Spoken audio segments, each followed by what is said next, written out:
I have no idea. He knows. He knows a little Does bit, everybody that age know rap? Oh, yeah. Do you know rap?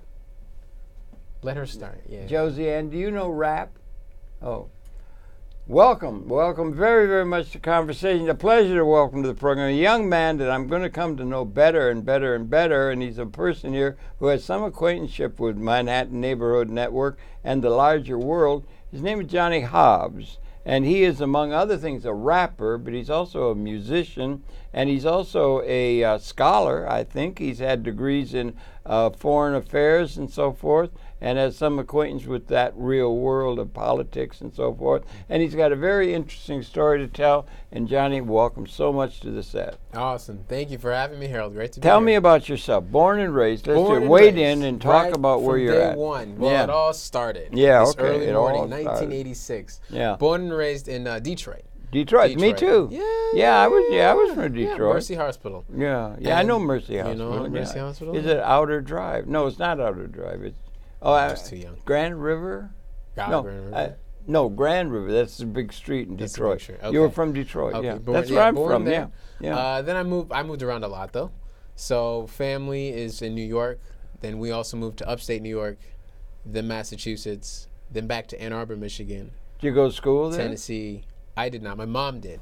I graduated high school when my mother got her PhD at U of M. And she got it at U of M. And what did she study? She studied psychology, developmental psychology. What about your dad? Was he in school? My dad was not around much. I met him one or two times.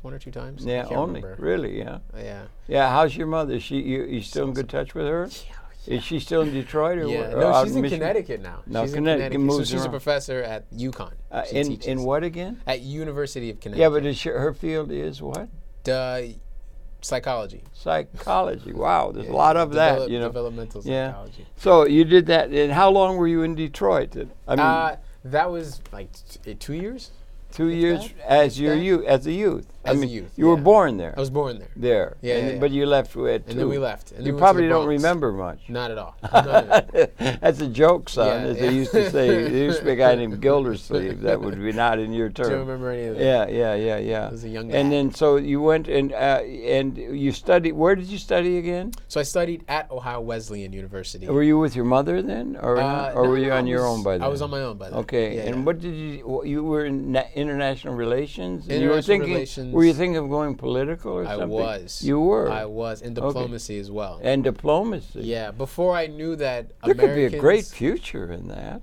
Possibly. Yeah. Possibly. Do you keep an interest in foreign affairs, or less so? You've been all wrapped up with music lately. I've been wrapped up with music. That's a particular project you're wrapped up in. And helping people directly. Yes. Helping people directly. Well, you don't think it can be helped directly with the political process, or what? Have you given up on the political process, or what? I don't mean completely given up on. To an extent, yes. Yeah, really. To an extent, yes. Are you representative of a lot of people your age, do you think? I am.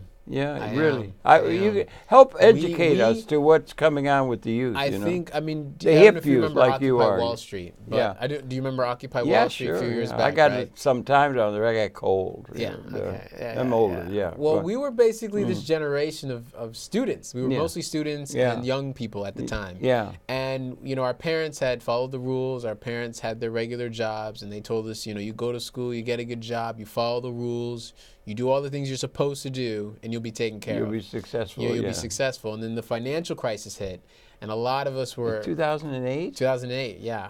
2008. And we got hit pretty hard. Our generation got hit pretty hard. They did. That's interesting to me. That's very every generation got hit, right? Yeah. But we are coming into the system thinking we'll be embraced because we embraced it. Yeah. And thinking we'd be taken care of if we follow these rules. And you think Occupy was a result of the fact that you were disassociated from the system? Absolutely. Or felt disassociated? Absolutely. Or rejected by the system? Rejected completely. And there's no way to go that way? And there's no way to... Alienated? Alienated. Completely alienated. Because before what the movements had been about is like one political movement, one political ideology.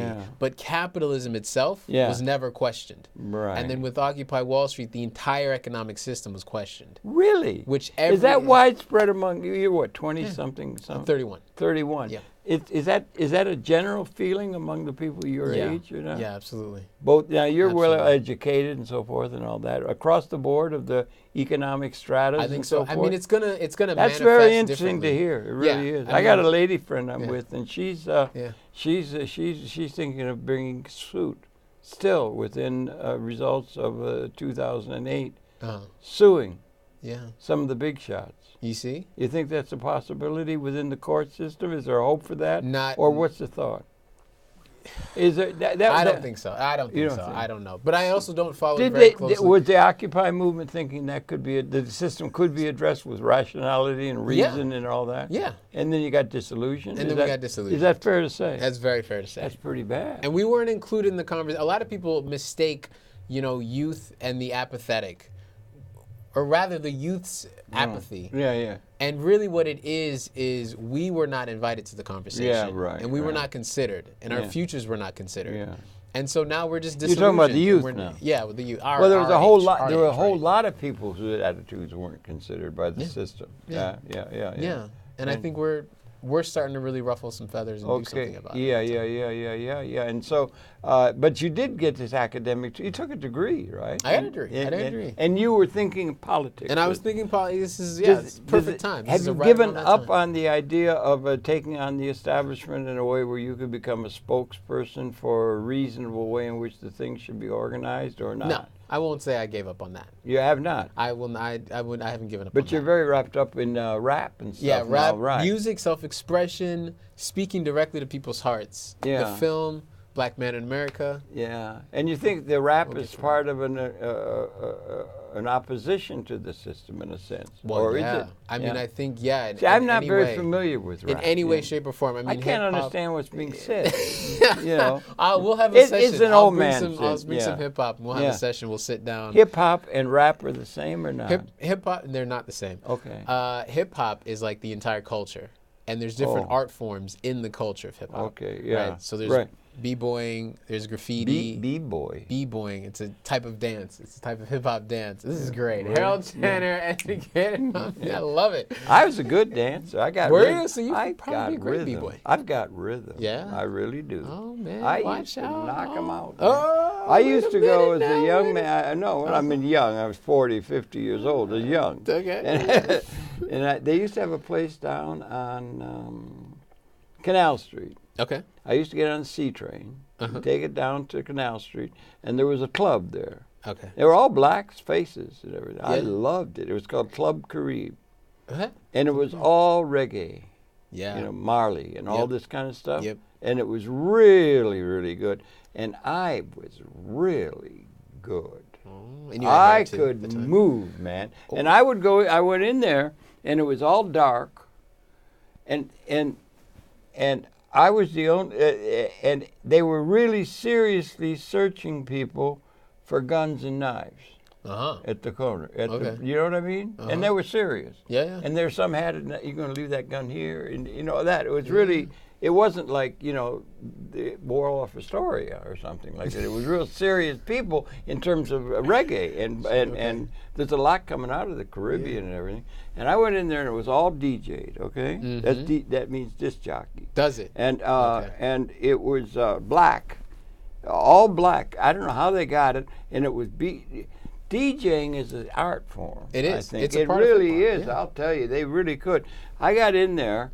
And then the light came down on there was like a dance floor, and it was really lit. And somehow, if you were there, you really could not see anything in the thing, but the room was full of people. And I got in there, and it was all DJ'd really, and DJing's an art form. It is. The first rappers were only on the stage to big up the DJ. Really? The very first, Yeah. Like the first generation. Is that right? My DJ. I may have been one of the first rappers, because I'll tell you, without knowing it, you know, and everything, just stumbling around, But I was there, and I would start about 10 o'clock at night or so. They finally got moving, and everything. And I would go, and I would not stop. I would start dancing, and when I mean dancing, I mean really pushing it. You know what I mean? Getting out there, you know what I mean? And I would go there until 2 in the morning, and I wouldn't stop the whole time. And there were hardly anybody else on the dance floor, and when they came out, these guys, they were there. I don't know if they were doing pot or something. I don't know. I don't know anything about that. But anyway, you move good, man. Hey. So that's a good sign, right? That's a good sign. Maybe I got rhythm. Respect. There was a song, I've got rhythm, you've got rhythm. You don't know that song? That's from the 30s or 40s or something. But I've got rhythm, you know? So I might be a good DJ. I might be a good dancer. Rapper too. Is that a good sign? That's a great sign. That I might be able to pick up on some of the... I think you should start that. Is the translation between the art and the movement and everything and the politics of that, what it represents? Just feel the beat. Oh, I'm hitting the mic. Yeah, that's what it was. Man, and I would have it. I was really, really good. Yeah. I can't do it now. I'm getting too old, you know. But I love it, you know. Yeah. You like, is reggae play in there anywhere, or how does it play? Still plays. Reggae What's the history of the What's the history of the music that led to rap? Is rap sort of the leading edge of it now, or something, or what's hot? Definitely. What's what they call hot now? Hot now is definitely rap music. Yeah. It's definitely trap infused, and you don't know trap. It's 808. Do you know 808s? It's a drum. I have no idea what you're talking about. Okay. 808s. It sounds like something you'd get. Something that they would come out with a new donut or something. They're drum kits. So drums went from analog or like physical drums to electronic based. Yeah, everything's going that way. Into electronic based, and so now everything is these 808 drums.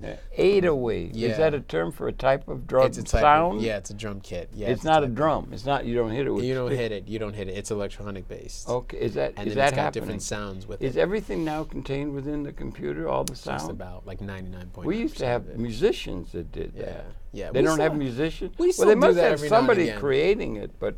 Well, is it created out of the full cloth? That out of in just of itself. Yeah. You know, creating. You can people can create sounds now on the computer, like whole new sounds. Yeah. New sounds out of Couldn't the have done now. it before they had the computer, right? You know? Okay, that's interesting. And so it's just never. It's like it's a loop. It's never ending. Yeah. And it's very popular and politically relevant. You seem to say. And very politically. Have you still got? Always. Do you still hold on in some part of your consciousness to the idea of being engaged with this larger society in a political way?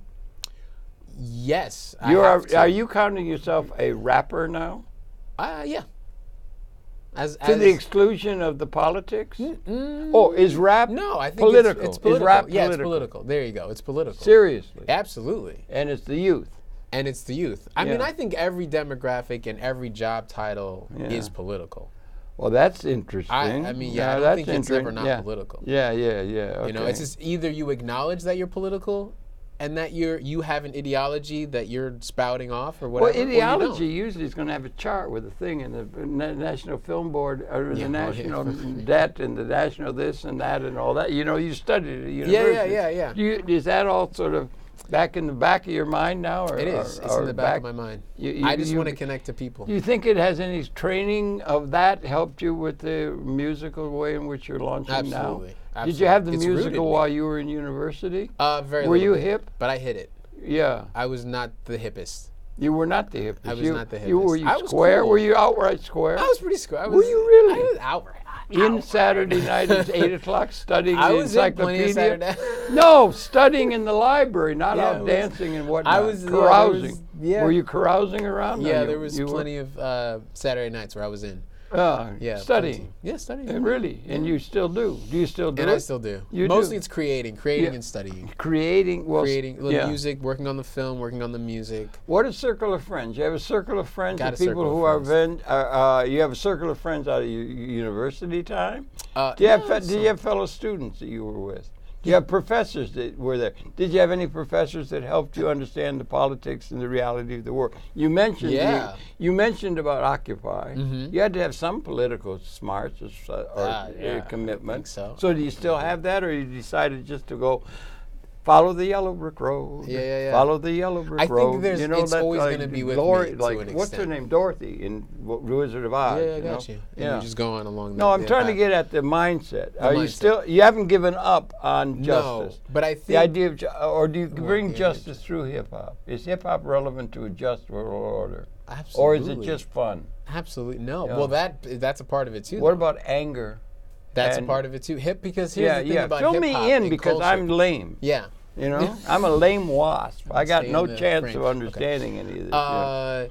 Hip hop expresses all of the emotions. Okay. The full spectrum of ideas, the full spectrum of fears and goals and happiness and joys wow. of. Really? It started as the black community, but now it's really the world. I think all that good political. stuff came from black. I didn't. No, really. Yeah. I was raised with Harry Lauder and very, very straight stuff.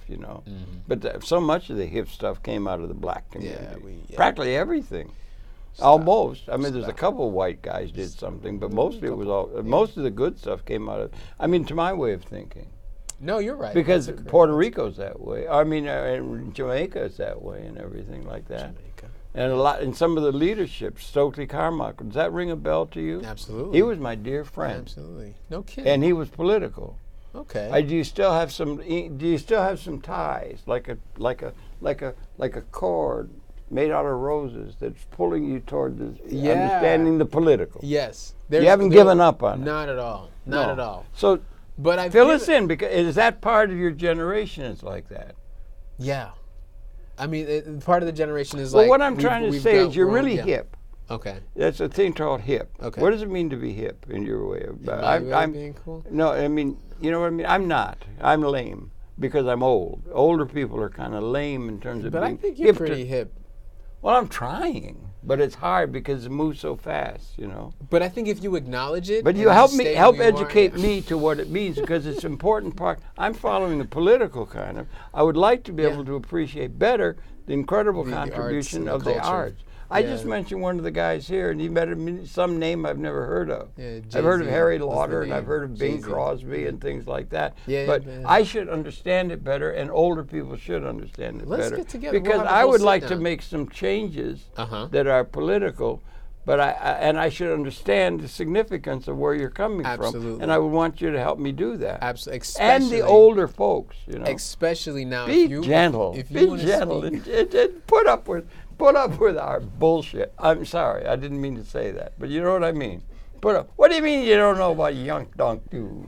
But talk to me straight and set me straight. Set you straight. Educate. Okay, so look. Yeah. Merging right out of that Stokely Carmichael time. He was right? great in guy. The Black Panthers, Stokely was great. He was great. He became Kwame Ture. He was very political. Yeah, he was. Yeah. He did. Yeah. So listen.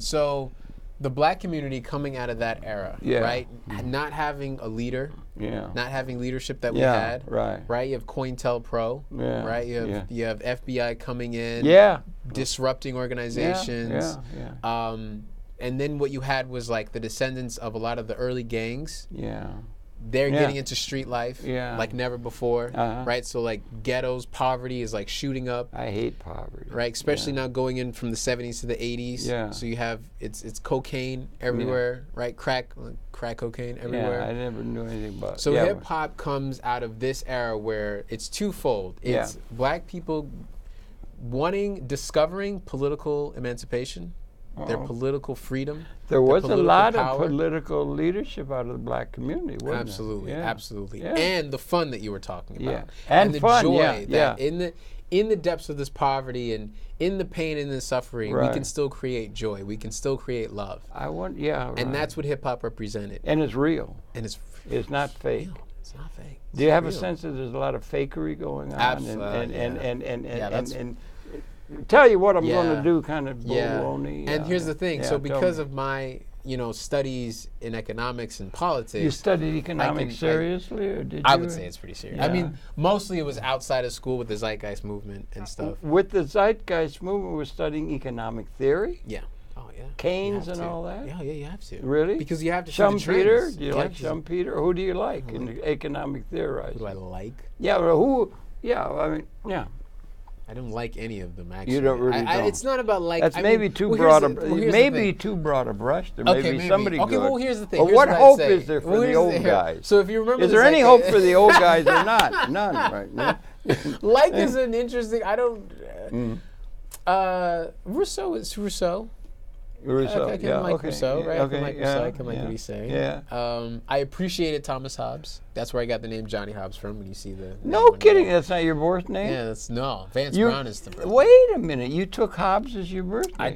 I took Hobbes. Wow, as that's really big. So So what about Hobbes got you? Hobbes was really something else. Hobbes was, Leviathan. Talk about him. Share it with the audience. They may not know. Okay, so Thomas Hobbes, social political philosopher, I believe, 16th century, 16th, 17th century, and his. So at this time, philosophers and theorizers in Europe at this time, they're doing a lot of work of how humanity came to be the way they are, and they said that.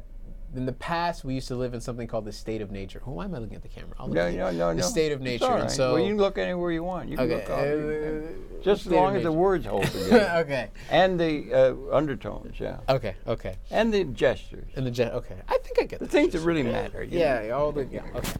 So in transitioning out of the state of nature into society, right? And so when we had society, different philosophers had different ideas. Sure. But Thomas Hobbes was the one that said that we made a clean split between you watch Game of Thrones? I didn't get into it too much like I should have, but I did saw a few things. Game of Thrones. Yeah. But there's these people in Game of Thrones called the free folk. And they had no laws, and they had no kings, and they had no societal structure. And they were called the free folk. The free folk. Yeah. And so basically, humanity transitioned out of being the free folk to the realm of men with something called the social contract. Okay. And for Thomas Hobbes, the social contract, the king, it was the men that chose to put the power in the king. As opposed to God, because it was always God. It was always divinely anointed. Well, for a long time. Yeah, right. And then Rousseau added onto that. Yeah. And then they continued to add onto that. But Thomas Hobbes was the one that said society came together with a plan. Mm-hmm. And the reason why there's hierarchy and the reason why there's classes is because we planned it this way. And that so the idea that humanity could plan itself and structure itself was eye-opening to me, because then it was well, there's an order to everything. It seemed like chaos. It seemed like it was just countries just at war and people just ran into conflict, but there was an order, is what he was saying. There was an order, and so I was like, okay, well let me apply that. So then what I did was, because my thesis was on for a master. You got a master's degree? No, it was a bachelor's degree. Bachelor, but, okay. But the courses, it was master's degree level, because I had a really good professor. I hear you. I hear you. Yeah. So my thesis was demilitarization. Yeah. And so I applied that state of nature and the social contract to international relations. Yeah. And having countries. That's really interesting. Yeah. Actually, this is. Speaking about it now, I'm oh, this is pretty interesting. Yeah, right. Yeah. Maybe you shouldn't burn all bridges back to all that. You read all those hours in the library poring over books. Maybe you shouldn't just throw it away. Yeah, you're right. You're right. I'll put it together. Yeah, do. I think it's really still important. Do you have anything about economics now, like Keynes, or Keynes? I mean, because Schumpeter, creative entrepreneurialism, or. Well, maybe talk to me about that. Tell me about that, just part of the canon, of the thing. Yeah. Keynes well, actually, it's if you start going out wide and everything like that, it gets down to be ever since we're all African, right? We come back and we appeared about 200,000 years ago as a species. We came out of Homo habilis, Homo habilis, or Homo erectus. We thought Homo erectus was, I think. We came out of Homo erectus. There was an argument. That's only been sort of settled in your lifetime and there who it was, because it wasn't sure and everything. But it's about 200,000 years, and it's about 10,000 generations. That's how long the Homo sapien has been here. Okay, and it wasn't here before that. Wow. So that's part of an economic order. And then and for the most part, they were in a state of nature. And some people think that that's a time of where everything's blissful and lovely and butterflies and buttercups and things. But my sense of it, and most senses of it, is that it was really pretty grim, particularly that Homo sapiens were not particularly swift, they were not particularly agile, and they were probably very often eaten like rabbits by tigers. They would eat them like rabbits because they were prey, or they would live on carrion. that's leftover rotten stuff or something. It wasn't a state of beautiful nature that was. And Mother Nature is a bitch. I mean, that's a wrong way of putting it, but it wasn't some idyllic thing. Yeah. Some people would say the state of nature was idyllic, and then it got messed up by civilization. I think like primitive anarchists. They had no choice. Yeah. I mean, there wasn't anything. But anyway, it took all that time, and it took developing a way of having having a state of, the first thing you have to have food. Mm-hmm. And so it took, in order to have civilization, living in cities or towns or civilization, you had to have some surplus of being able to have that. So you had to have something, and they had 4 ways in which they had agriculture as a basic premise of which there could be calories and so forth needed. And it was in 4 places in the world. It was in Europe, it was rice and barley, einkorn, emmer.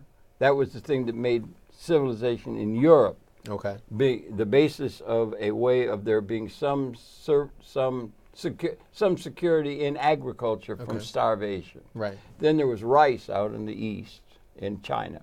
Right. Then there was another area where that happened. That was in Mexico. This is all with primitive Homo sapiens. And that was based upon, largely upon maize, and then there's a related food complex. Okay. And then there was a 4th one, and that was in Bolivia, and that was based upon the papa, the potato, and quinoa. That was a grain. And those were things that made agriculture possible. Not anywhere in sub-Saharan Africa? I beg your pardon? Nothing in sub-Saharan Africa?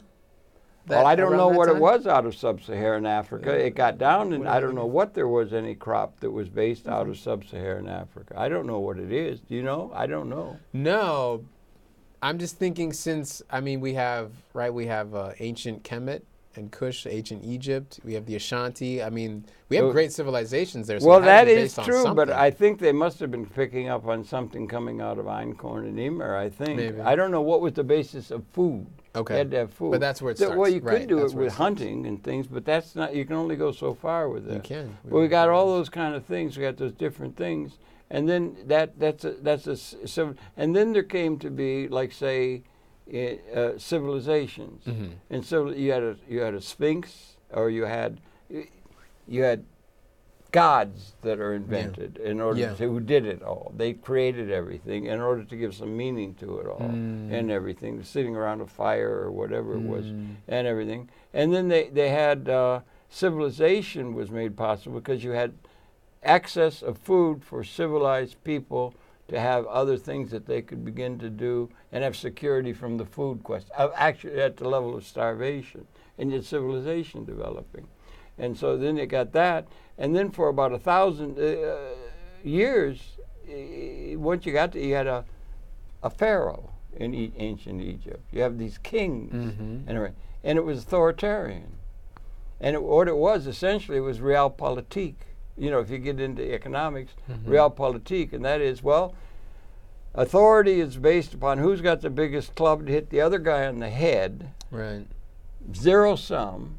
You understand? Right. For one to win, somebody else has to lose. Competitiveness. It was still like that. So it was based upon realpolitik, and that's what is the way it's been based. And then you had kings and so forth, even into Europe. And then it wasn't until, and in Europe, it was the kings, and 1,000 years after Rome.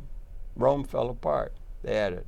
You'd had the Sphinx and so forth before, but it fell. And then that held right up until just almost yesterday, when the European perception into the New World, you had people who had come over from Beringia, but they were living in a way that was pretty precarious.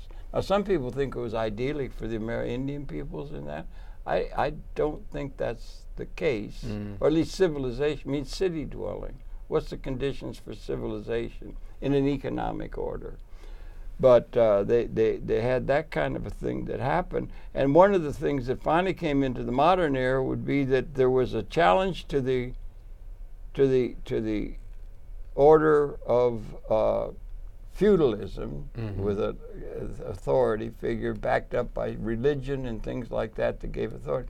by the smart-ass Jefferson and Franklin in the United States of America across the ocean from the continent of Europe, or there, and they stood up against the idea of feudalism that had held since the beginning of civilization, pretty much, and they challenged it. The British were upset with that. They came here and burned Washington in 1812 because they were angry that somebody upset it. Now you got that system in place, and now you're coming to a time where the system in place has come. There was some beyond feudalism and so forth, but there's now a time of a stirring for a qualitative transformation or challenging of the system and order with all the things that you can understand the economic order. But the system that we've inherited is inadequate to what the future is beckoning and requiring, even when you got weapons of that thing where you hit somebody on the head is realpolitik. Whoever's got the strength can win. And, like that. Mr. Hitler did that and tried and all this kind of stuff. But like that. And that's the time we're in now. Yeah. And because you got the weapon systems by which that is extended, that's now species lethal for the whole species. So that's bringing the economics of the thing, the history of the economics and so on. I don't know. Well, I think. But talk to that. So do you believe that's the case? You think the weapons are species lethal? That is, that would kill every single human being. You couldn't do that when I was born. There was no way that would be possible. Just over 100 years you can kill a bunch of people with bombs and things, but now it wipe out the whole species. Are you adequately aware of the significance of being born into a time where the whole damn species goes, not just the tribe down the valley or something like that? I wonder. Maybe I talk too much. The level of our technology is much higher than the level of our consciousness. But it's also possibly liberating to a new way to get out of the zero sum. And that's you understand? Right. You've studied it. Zero sum sucks. It's possible. For one to win, somebody else has to lose in competition. This is why when you ask me about those economic writers and theorists, which ones do I like? And it's hard to like one of them because they never really took into account how technology has allowed for an abundance and how technology has really Do you understand what you just said? The importance of it? Yeah, I think. Do you think you do? Do the rap people, do they understand there's something new? Or the Occupy, you go back to Occupy. Yeah. That's you're blending some of the economic stuff into the understanding, as well as being hip to the music and everything. Talk to it about a little bit. Somebody who's aware.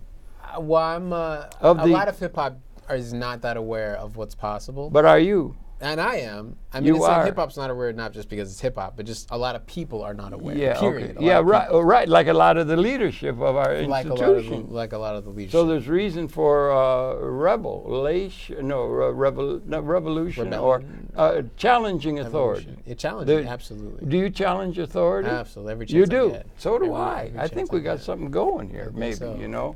But talk on. I ramp. I talk too much. Okay.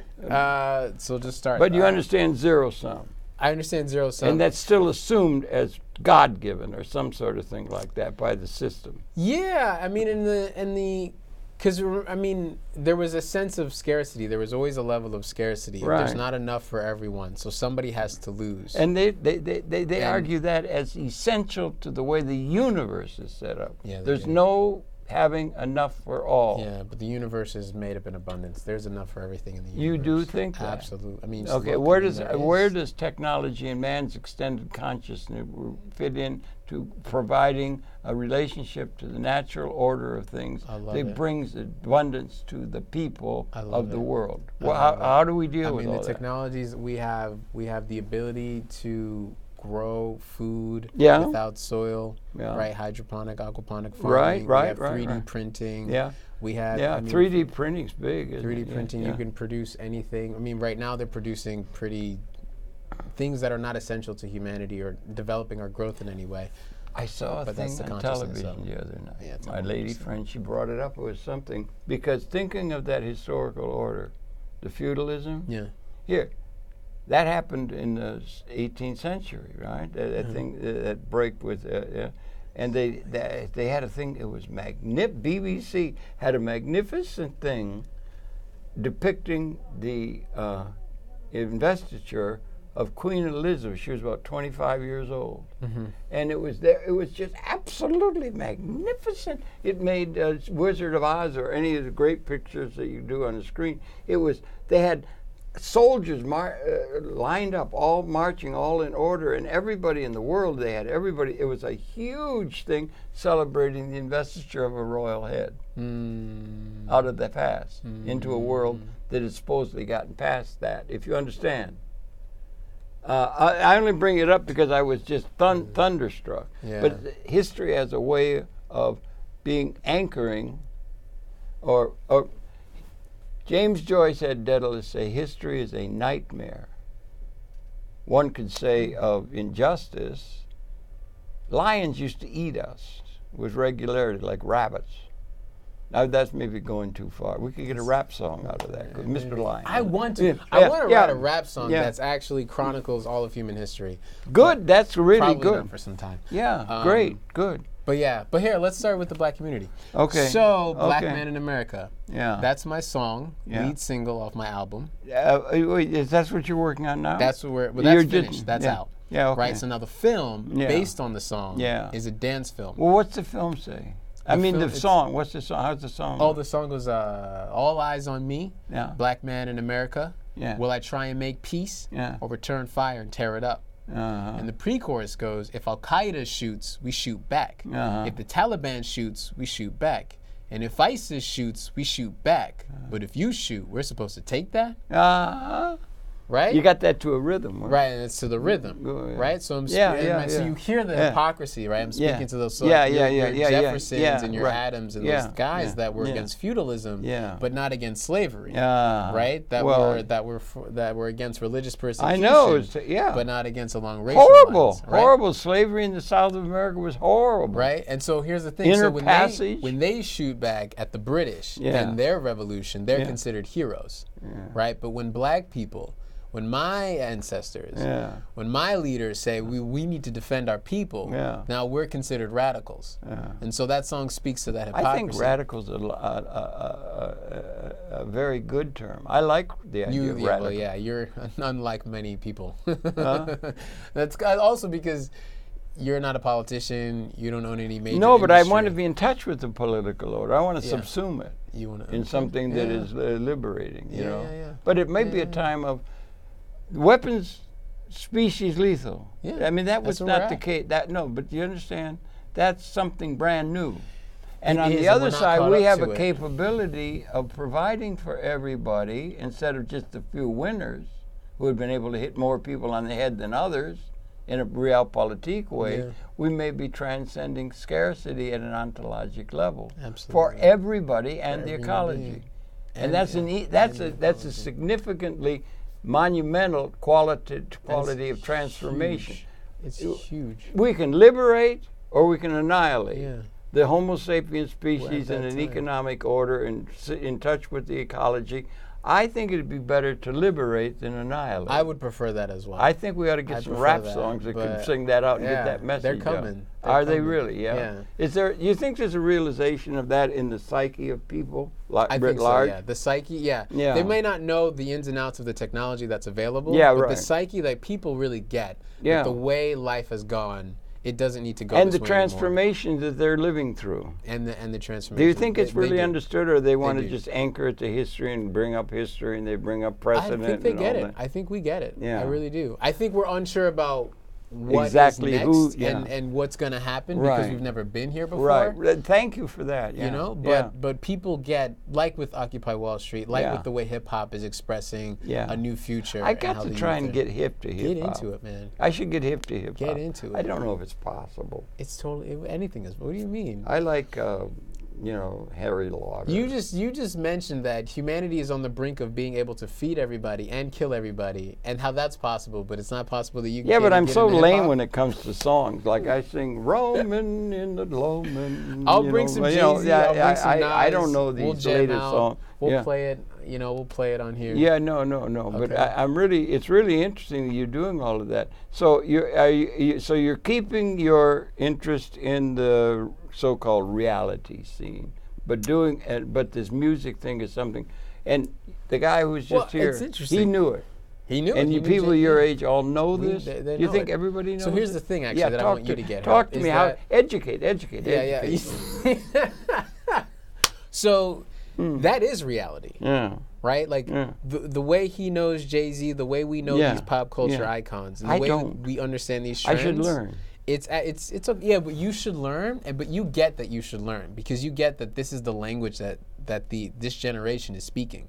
And a lot of people your age and a lot of people in power respect it, but I don't understand one word is coming out of their mouth. That's fine. You have someone your granddaughter. I got to get a little kid. I got to get a little 5-year-old to do it. But there are people that overlook it because they don't understand it. Yeah. Or they overlook it because of the way they're Or they dressed. downgrade it. Or they downgrade it, exactly. Or they downgrade it completely. Well, that's what is always done by authority figures of people. By authority figures. What are they doing now? Exactly. What is youth coming to and all Exactly. that? Yeah, right. The way they did Occupy, the way they did hip hop. Yeah. The way they did Black Lives Matter. The way they've done the history of the world, really. The history of the world. If it doesn't fit into their view of what is it, then they don't Except win the game now is so intense. This isn't just a little poker at a table in the corner. This is the whole world. And it's a time of qualitative, not just quantitative change, right? Oh, yeah. It's okay. Serious. So tell me some more about the piece you're doing. Yeah. So the film. Yeah. So the film is created by my girlfriend. Yeah. Black Men in America dance film based on my song, right? Yeah. And we wrote down, we and a group of other people, we got together and we wrote a story about what it would be like. Yeah. What is it like to be a black man in America today? Right. And to have that through dance, right? So to tell that story through dance. Is there a pattern of dance connected with it? Absolutely. Well, we used to have the waltz. It's modern. We had the waltz. Oh, there's no waltz in this. There's no waltzing in this. Big skirts and they're going all over the dance. No. It's a little more modern. Okay, It's she's the choreographer. There's a term. There's your lady you're talking my about. lady is beautiful lady. Okay, yeah. There's a term for the choreography that is like like based on like actual real movements that people do in life, right? So the dancing is not so you can tell it's a dance. It's not so structured. It's not so this is a dance. It's actually based on real movements that tell the story of being a black man. Beautiful, So they start as young boys in the story. They're young black boys. They're full of joy. They're full of life. And they interact on film. They interact with something. But it's America, and the metaphor is America. But you don't see it on the film. They interact with this thing, and then it tells them actually, you're not young, happy boys. You're men. You're dangerous. You're disadvantaged. You're poor. You're a threat. You're ignorant. You're ignorant. You're this and you're that, and they have to reconcile. Used to. That's what they used to lay on the slaves. Absolutely. That's what they had to beat the heck out of the slaves in order to make sure. Yeah, right. Pain and it's everything. just evolved. How they do that is just evolved. Yeah. And so these men now interact with. It's a little more subtle now. Do you think? It's a little more subtle. Way more subtle. Way more subtle. Yeah. You think it could be eliminated? Could it be eliminated? And made, could the rap help people understand that? Rap is already helping people understand. It is, yeah. There are age-old racists, and their kids are enthused and in love with my culture. And you can't be racist and be in love with hip-hop. Right. And in love with the people. Yeah. Okay. So it's already changing. Okay. Things. Yeah. It's already changing. Things. Music doth soul. Does calm the rapid soul or something. There's some. I got the words all mixed up. I would butcher it about the same thing. Butcher. You were good at butchering the whole thing. Yeah. We would have both butchered that together. But that's really interesting like that. Are you optimistic for the human prospect? Absolutely. You are. Yeah. Have you always been? No. Was it the lady that helped you get that way, or was it something else? No. Was it was it an experience on the way to Rome, on the road to Rome, or something? What made you go from being? If it's true to say, were you when you were doing Occupy under a blanket in the rain? The rain. Remember the rain came down and the snow, and then they came down and gave you all kinds of hell and everything and everything. And at that point, I still had faith. Actually, you still had faith. Because here's the thing: I was in the middle of it. Like that was the revolution. You really were. And people were waking up. Did you realize you were making trouble for some bankers down there? Are you kidding me? They were very upset. Yeah, you didn't bother you upsetting Are you kidding them? me? If I'm not making trouble, I'm not doing my job. Okay. I'm not, you know what yeah, my life right. For? No, I know really well. You know. Yeah. And is it widespread? Is it widespread? Let's say, is this thing? New York is really a place for it. There's a lot of it, and everything. Occupy it and everything. But what around what's the word around the world? Ooh, around the world. People that are 20, 19, 15. What's happening to the young kids, 10, 12, 14? Yeah. Or what do you get? Or what do you sense? Or what do you hear? I'm getting that there's a huge wake up. There's a huge wake up happening. I'm really happy to hear that. And there's a huge connectivity. Yeah. Especially when you not only factor hip hop, but when you factor the internet, the ability to talk to someone who's on the other side of the planet in an instant. Yeah. It's really hard to, like, if my government tells me Iraqis are an enemy of mine, right? Or like the Afghans. Which they do with our, which they do. They just play us like puppets. They play us like puppets. Yeah. But it's really hard to believe that when like our cultures are interacting and our people are interacting on like instantly. Yeah. You know? Yeah. It's really hard to think, well, you're my enemy. Mm-hmm. So that, and it quickly becomes like, well, our leaders are got beef. Our leaders are not happy with each other. But me and you are fine. Yeah. I don't have a problem with you. You know? I think that's what people are really Well, I've got a problem with you because you're so into this hip stuff that I have to be, I feel very, very, ignorant, because I don't know any of this stuff, but I want to learn, I want to learn and everything. And I'm glad you're feeling positive about it, right? I am. You have to. Yeah. And what was it that changed your attitude toward things? I think seeing what was possible because being in the zeitgeist movement, and seeing zeitgeist movement's good, no? Yeah. And you don't relate directly with Peter Joseph? Not anymore. It seems to me like he's sort of gotten a top on that kind of thing, Is the zeitgeist movement as good as it was 2 or 3 years ago? I don't know. Is it getting legs, Maybe. as they say? I think so. Yeah. I mean, my heart's always going to be there. Yeah, it's really good, And as soon as I take care of the things and I bolster the campaigns that I want to bolster now, I'm definitely coming back and I'm definitely doing more work with them. So you think you're doing this work, creative work and music and all that, but you think you're going to be able to make good use of some of your thinking along more traditional political lines to the benefit of the society. Absolutely. Can you see yourself as emerging as a major leader in an intellectual as well as a creative sense, if you understand what I mean? So. If I just embrace who I am and what I'm here for, I think that'll happen naturally. You do, yeah. Let me tell you about them. So, actually, tell me, teach. So out of the film, right? Out of the film, we actually want to spark a conversation and a narrative change for how we speak about Black men. Okay. And right now, a lot of the narratives are based on like their survival. Yeah. And it's like them versus police. Well, look at what and they it's had them to put versus up with each other. in this country. Yeah, look at what they had to put up with. It's for totally crying out loud. It's totally. And horrible. Here's the thing, Harold, is that if we just use that same language when we talk about Black men, that'll be the predictable future for Black men. You mean talk about the way they were talked about 200 years ago? Yeah, and even like 5 years ago. It should be outlawed. Yeah, and so what we want to do with this film is actually change the narrative and actually speak about Black men with love and acknowledgement and power. Frederick Douglass. Yeah, there you go. Yeah, Frederick Douglass was great. And so we're going on a lecture tour around colleges. Who's we? My girlfriend and I. Oh, you two are a team. Of the film. We're a team. Yeah. Mickey Rooney and Judy Garland. Yeah. Do you ever see those movies? What's the other one? George M. Cohan. No. No, you know who I like for us? I like Christopher Nolan. I don't know who Christopher Nolan is. I'm sad to say. I feel he's so a filmmaker, and him and his wife produce their films together. You think it's good for man and woman to work together as partners on a creative basis? I think it's good or bad. I think if you're mature living enough to handle you seem to be in pretty good fettle. Yeah. Well, because we also are in open communication and we talk about anything and everything. What's her background, if I may? I don't want to put you anywhere where you don't want to go. I want to get back to that film, but I'll tell you about her background. Dance. Yeah. Right? So she's a dancer. Do you know how to dance? I can bust a move. Do you? I don't do her kind of dance. I don't do the professional. She's a professional dancer? She's a professional dancer. She's danced with dance companies in the past. She's choreographing on a feature film now. Does she know how to do the minuet? Probably. I'm making a joke. I don't know what that is, but probably. Is that a ballerina? No, that's like the things you see from the 19th century. Oh no, yeah, okay, got it. I don't know. Yeah, maybe. Yeah. Maybe. I'm just making. She has her joke, PhD really. in psychology as well. She's got a PhD in psychology. Yeah, right? in collective. And is she radically inclined the way you are? She is.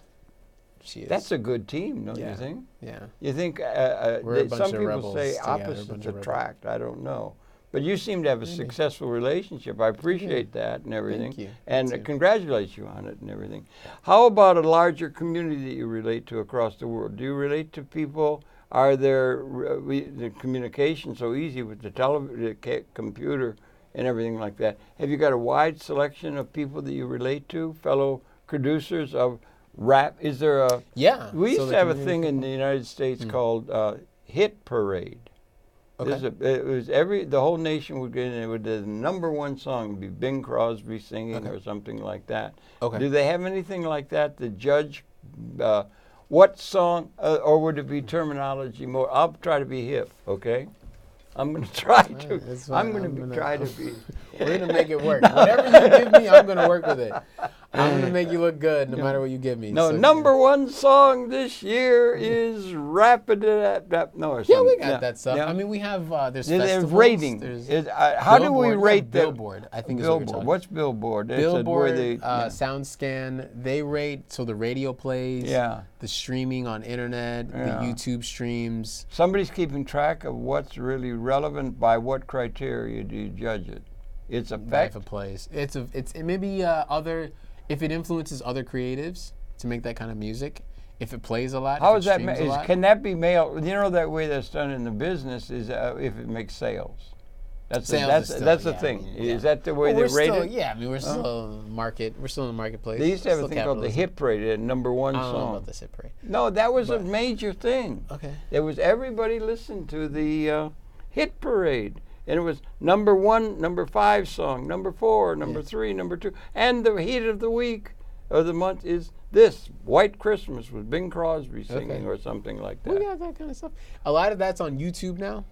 Which is Where does YouTube fit into video? Where does YouTube fit into all of this? It's multimedia. YouTube, it's not print. Yeah. Well, how does it all relate between the print, linear thinking, which represents a good deal of the historical pattern, the way it's communicated across generations and so forth, and the musical or creative kind of things that you're working and investigating in a creative way that might be a leading edge over the print. And what's the relationship between print-oriented institutions and thinking and multimedia? Okay, so the print versus multimedia, and just as I think older forms of music versus hip hop, I think the essential difference is democratization, and that means spell it out. So what that looks like is more people having access to the ability to make music. Particularly hip hop. Right, it's in the hands of the people. It's not in the hands of the elite. And with multimedia and YouTube versus print and newspapers, the ability to tell your story, the ability to tell truth, to share information is now in the hands of more people. Versus those that could just own a newspaper company. What do you think the relationship? Printing presses. What do you think the trend between two things? One would be multimedia. That would include film, video, non-print oriented communication, and the traditional newspapers, and the traditional way that is linear in its way between those two things in terms of informing human consciousness. Oh my God! I'm trying to reach for something. I'm not sure if it makes any sense. Maybe. I mean, I can speak knowledge. Speaking to shared knowledge, I mean, when things are printed, there's a single narrative usually that's being printed, right? So like the people at the top of that industry will say, "This is the truth. This is what we'll report." The whole civilization was written in print in a long way. The Gutenberg Galaxy. Yeah. So usually that's like by a single author, a singular publisher that says this is the story. It this also is the truth. has print as the way, and that's linear. That's creating a certain way of thinking. Exactly, and itself, then everybody, as opposed to, let's say, music and then or that's what everybody's multimedia. doing. Yeah. Versus now you have everybody's version of it is popping up. Are you talking now print or the other? No, the other, multimedia. What about print? You got different. Print is singular. It's just one. Well, it's linear. It's linear. Okay, linear. If you know, linear goes one thing at a time. Music is all at once. Okay. Or it's all at onceness that is part of a musical thing. But I think I have a feeling. I think YouTube. What about YouTube? YouTube, they got thousands. And what about multimedia as a way in which you can relate to and create historically or into the future and so forth? Let's say the store of human knowledge. It's now been done in print. It would be written down. And there's a way in which you're thinking when you're writing, when you're following print, and a print way of being and a print way of relating to the human consciousness and so forth, and one where it's multimedia. You can have, I really think that we may be coming to the end of print. Maybe. I don't know. I would just test you what you think. Now the authority is the printed word. Mm-hmm. That's the print. And that's sacrosanct in the thinking. And it's held since Gutenberg and everything. But what's happening is multimedia. Let me make a premise or something. I was saying I do, and everybody tells me to shut up. I have a lot of people tell me to shut up and everything. Never shut up. No, okay. Never except a few people like say you. But multimedia, you can convey what I call the store of human knowledge in multimedia. You can multimedia without one letter of the alphabet. Do you have letters in your thing when you do print? You don't have letters coming up, or it's not involved in there, like A, B, C, D, and things like that, or linear thinking. It's all at once. Yeah. Oh, okay. I think I see. It's what all you're at saying. once, and the multimedia, you can convey things. What are you doing, honey? What? Say what? I can't hear you. Say it. What is it? I can't. Oh, it's 2 minutes. 2 minutes. 2 minutes only? Is that true? Yeah, it's okay. Well, we'll just have to get out. We're gonna have to stop in a minute. But anyway, I had missed the timing. But if they got about 7,000 languages in the world, and the thing that gets in the way is you have to be able to read. But if you have it done where you could translate the languages in immediate, one into the other, English, Eskimo, this, that, and there doesn't have to be any print that you're relating to verify what it is you're communicating. It could be multimedia, and if you could translate it, you could put the store of human knowledge, a scenario, or multimedia, which is more meaningful in many cases, and if you could put it in front of somebody in Tanzania and they would hear it in their language. And you don't have to get into print. Yeah. It's the getting into print that makes it breaking it down. And that's what gets in the way and thought of as an authority thing, where the real store of information will be in multimedia with translation. They should be putting a full court press on translating the 7,000 language. We're losing a lot of the Amerindian languages and things like that. But it translates the modern language, the language in one to the other in immediate terms. So anybody can hear it. They don't have to see the letters. Good. You know? And I think maybe the store of human knowledge is not going to be in a library. Now that's really you do that. It's going to be in multimedia. It's going to go that way. And the store of human knowledge is going to be going with past alphabet is a hindrance to the movement ahead of the kind of thinking. Yeah. And you know what I think? There's more ways to express and share knowledge. I'm fumbling with something, but I think it would be really advanced for civilization because you could bring everybody in without having to go through the damned alphabet. Yeah. That's what gets in the way. But authority's graced in that because it's coming out of history. But I think the history of, or the future of meaningful communication is going to be something, it's going to be something like, I think it could be called like rap. Or that kind of thing you're trying to do is fooling with the way the story of human knowledge is going to be passed on. We got to say goodbye. We got to say goodbye. Black Man in America, the film is out. Yeah, we're fundraising for the campaign. We want to develop 100 black leaders, $100,000 for their projects. Good. So email me, johnnyhobbesmc@gmail.com. Peace and love. Say it again. Say the site. Johnny Hobbes, MC@gmail.com.